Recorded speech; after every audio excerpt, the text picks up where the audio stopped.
action is necessary to get out of this pandemic.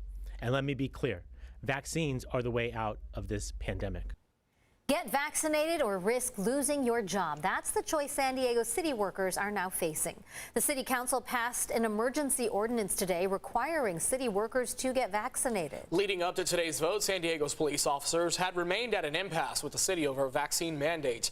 Now the mandate has passed, and leaders of the police union say the possibility of a mass exodus of officers could lead to a public safety crisis. News 8's Richard Allen has more. And right now, more than 700 San Diego officers are not fully vaccinated, about 37% of the force. They'll have 30 days once the mandate goes into effect on Wednesday to either get vaccinated or face termination. You know, it's going to be very costly. Cost a little over $190,000 per officer to get them through their first year.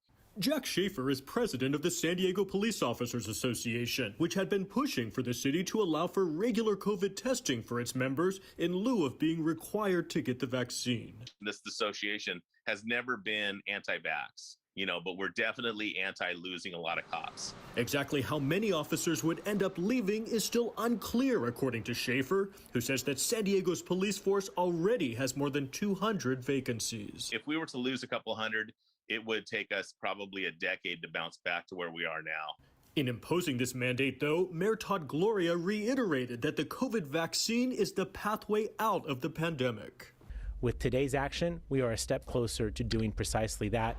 The mayor said that while the city is gauging the impact of losing city workers who refuse to be vaccinated, he also pointed out the costs already incurred. We are being impacted today, and that's why this action was so very necessary. For example, the police department's training academy had to suspend its operations twice due to a rise in positive COVID tests, and the fire department had to close 2 of its academies for the same reason.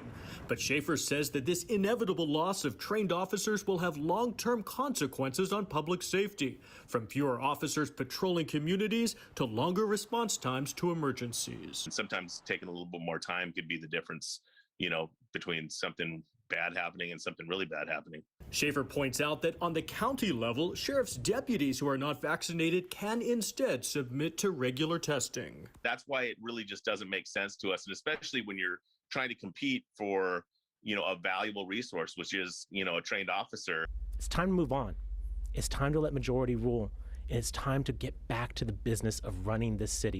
And city workers do have the option of applying for religious or medical exemptions. So far, hundreds have applied, but have not yet received an answer.